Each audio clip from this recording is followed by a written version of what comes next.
Hello and welcome to Saurabh classes. आज हम UPPSC examination के बारे में डिस्कशन करने वाले हैं। उत्तर प्रदेश की जो पब्लिक सर्विस कमीशन की जो एग्जामिनेशन होता है, इस एग्जामिनेशन में एग्जाम पैटर्न क्या है, इसका सिलेबस क्या है, इसमें क्या एलिजिबिलिटी क्राइटेरियाज है एंड आप इस एग्जामिनेशन के लिए कैसे प्रिपेयर हो सकते हो, तो इन सब के बारे में आज हम डिस्कशन करेंगे।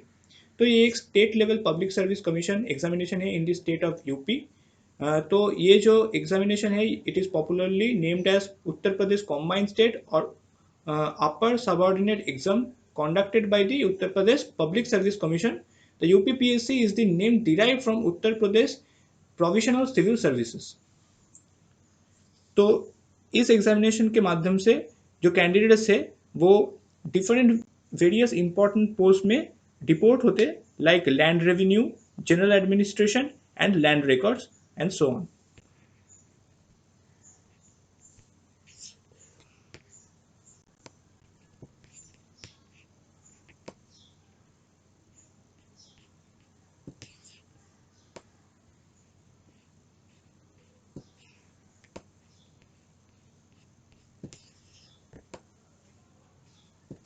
ठीक है, अब जान लेते हैं कि इस एग्जामिनेशन में एलिजिबिलिटी क्राइटेरिया क्या है। तो minimum educational eligibility criteria is graduation in any subject. The candidates who are appearing in graduation degree can also appear in this examination, पर उनको फाइनल मार्कशीट जो है वो एप्लीकेशन फॉर्म सबमिशन के टाइम दिखाना है, नहीं तो उनका कैंडिडेचर जो है वो रिजेक्टेड हो जाएगा।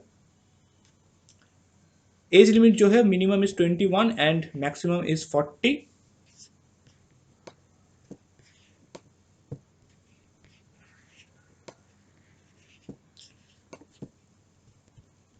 अब जान लेते कि इस एग्जामिनेशन में एग्जाम पैटर्न क्या है।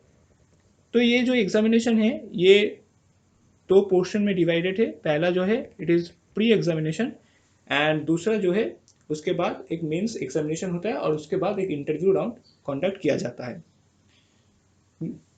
प्री एग्जामिनेशन में दो पेपर्स होते हैं, that is general studies 1 and 2।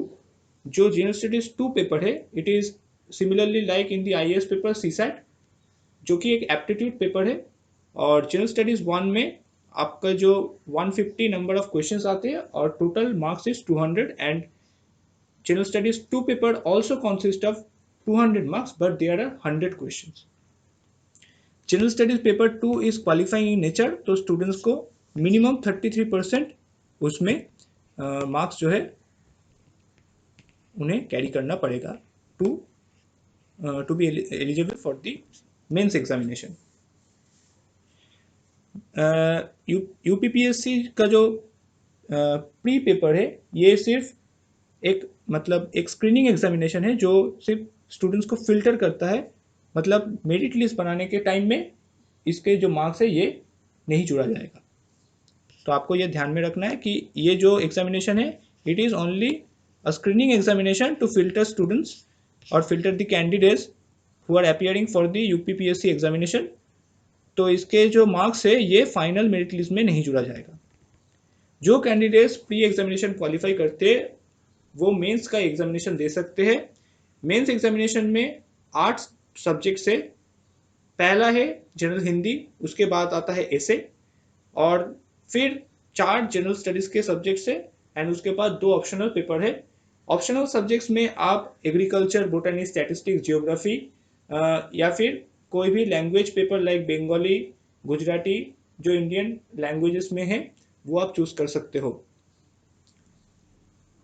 General Hindi के जो पेपर है जनरल हिंदी एंड एसे में total marks is 150 and all the general studies paper consist of 200 marks और all the optional papers also consist of 200 marks। तो आपका कुल मिला के जो टीयर 2 में जो टोटल मार्क्स होता है रिटन टेस्ट में it is 1500 and personality test में आपका 100 मार्क्स होता है। तो कुल मिला के आपका जो टोटल मार्क्स है इट इज 1600।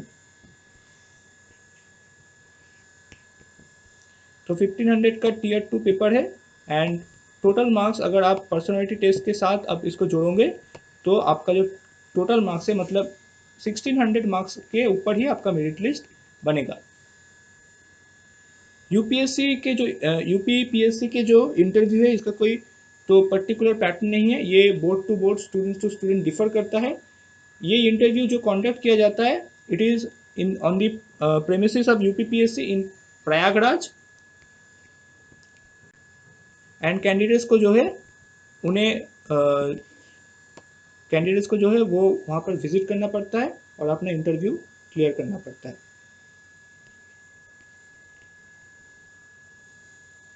आइए आप जान लेते हैं कि एग्जामिनेशन में डिफरेंट टॉपिक्स में क्या क्या सिलेबस है इसे। पहले प्री एग्जामिनेशन के बारे में जान लेते हैं।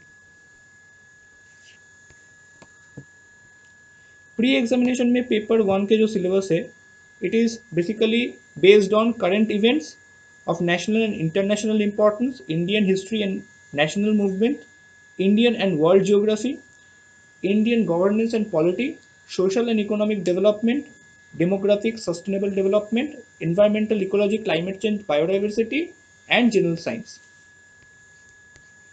पेपर 2 में जो क्वेश्चंस आते हैं जो कि जनरल एप्टीट्यूड है, उसमें जो क्वेश्चंस आते हैं it is basically based on comprehension, interpersonal skill, analytical ability, logical reasoning, problem solving, decision making, general mental ability, elementary mathematics of class 10 like algebra, statistics, geometry and arithmetic, and general English and general Hindi of class 10 level।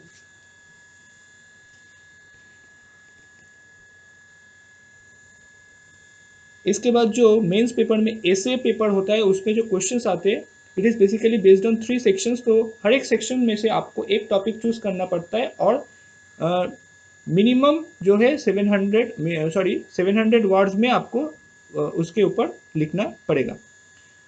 पहला जो section है it is basically divided into literature and culture, social sphere and political sphere.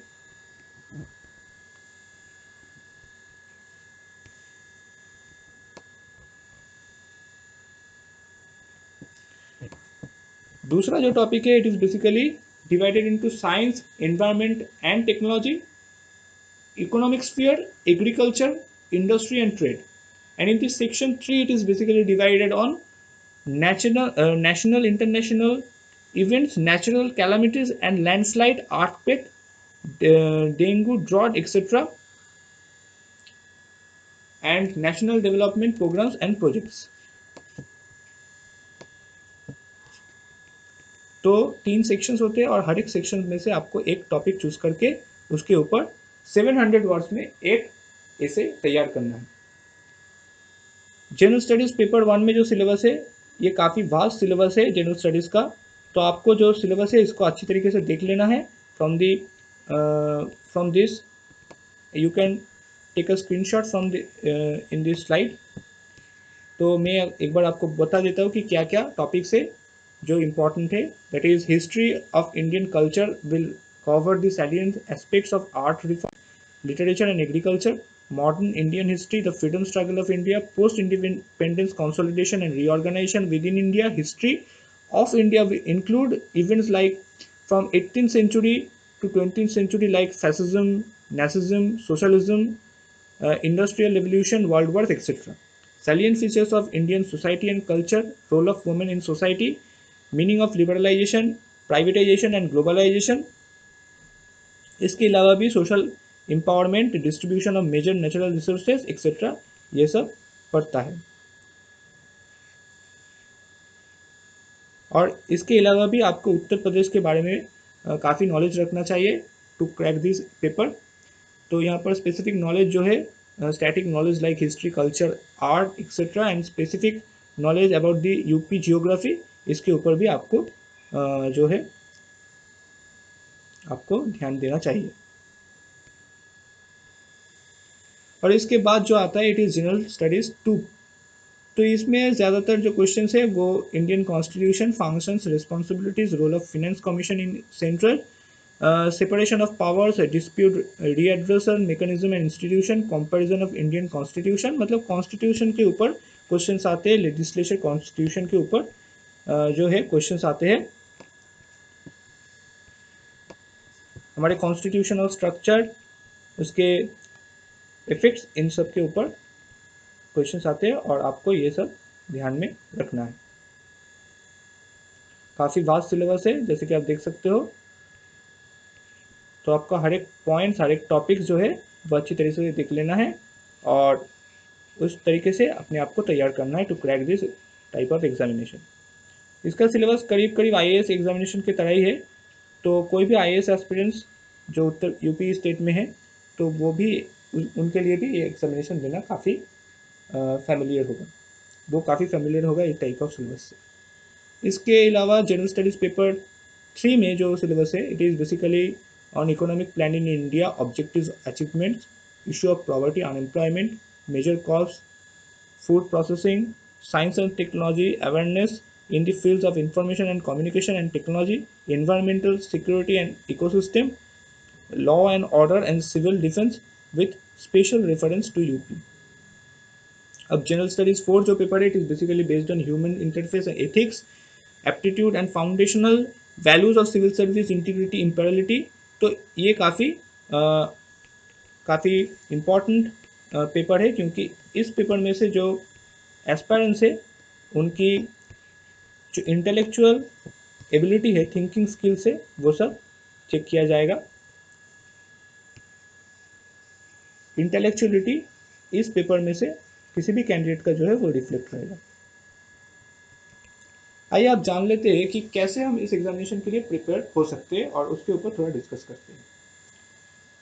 तो जैसे कि आपको पता है कि ये जो एग्जामिनेशन है, इसमें सिलेबस जो है वो काफ़ी वास्ट है, तो आपको प्रिपरेशन बहुत पहले से शुरू कर देना चाहिए, क्योंकि इसका जो सिलेबस है ये आपको अगर पूरी तरीके से 100% हर एक टॉपिक को पढ़ना है, हर एक चीज़ को समझना है और हर एक कॉन्सेप्ट को आपको याद रखना है, तो आपको बहुत पहले से इसका प्रिपरेशन शुरू कर देना चाहिए।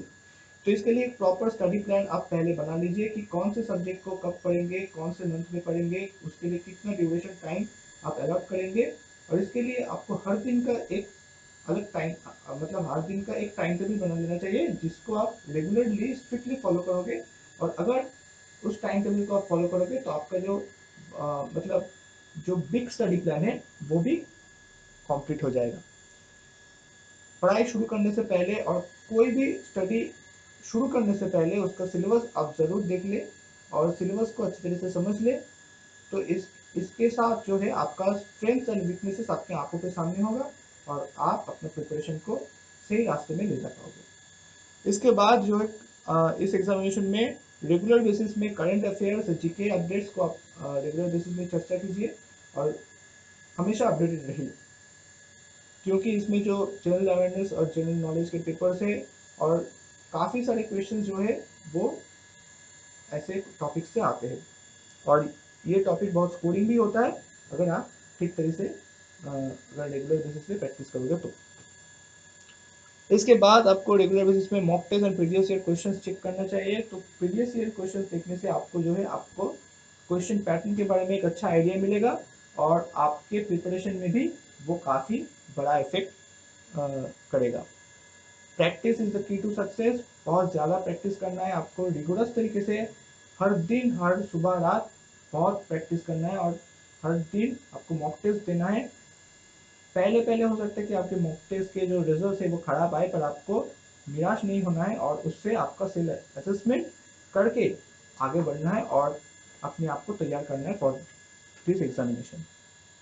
Clearing doubts and then revise day by day and work on your personality and communication skills to crack the interview session, क्योंकि इंटरव्यू में यही चेक किया जाएगा कि आप कितना आपका पर्सनालिटी कैसा है, आप इस पोजीशन के लिए, मतलब ये इस एडमिनिस्ट्रेशन पोजीशन के लिए सही हो कि नहीं, आपका इंटेलेक्चुअलिटी कितना है, आपके थिंकिंग स्किल्स क्या है, आप कितना अच्छी तरीके से जिन चीज़ों को समझ के उसका आंसर दे रहे हो, यही चेक किया जाएगा। और इसके साथ जो है आपका कम्युनिकेशन स्किल भी अप टू द मार्क होना चाहिए, ताकि आप अपने जो थिंकिंग से आप जो सोच रहे हो वो अच्छी तरह से बयान कर पाओ। तो इसके लिए रेगुलर बेसिस में कम्युनिकेशन स्किल्स के ऊपर आपको काम करना चाहिए। तो इसके लिए आपको रेगुलर बेसिस में कुछ इंग्लिश पेपर्स या फिर इंग्लिश न्यूज़ देखना चाहिए। आप या फिर आप इंग्लिश सिनेमास या गाने भी सुन सकते हो और उसे रट कर प्रैक्टिस कर सकते हो, मतलब बोलने की कोशिश कीजिए, तो आपका जो कम्युनिकेशन स्किल्स है वो अच्छा होगा, आपके प्रोनाउंसिएशन अच्छे होंगे और आप अपनी कोशिश कीजिए अपने दोस्तों के साथ या फिर अपने टीचर्स के साथ इंग्लिश में बात करने की कोशिश कीजिए, तो इससे आपका कॉन्फिडेंस और बढ़ेगा और आप अपना इंटरव्यू जो है अच्छी तरह से देख पाओगे। And we Sodasis classes are always there for you. We will provide specially designed study materials, exam specific mock tests with detailed analysis, personalized mentorship sessions, and doubt clearing sessions. And we will provide free demo classes to help the students. We are flexible in both online and offline classes, and we will provide you the recorded form of each and every class.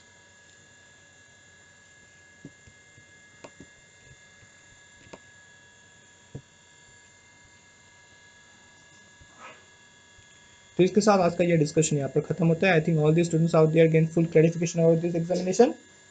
My name is Anpal and now I am signing out. Thank you very much.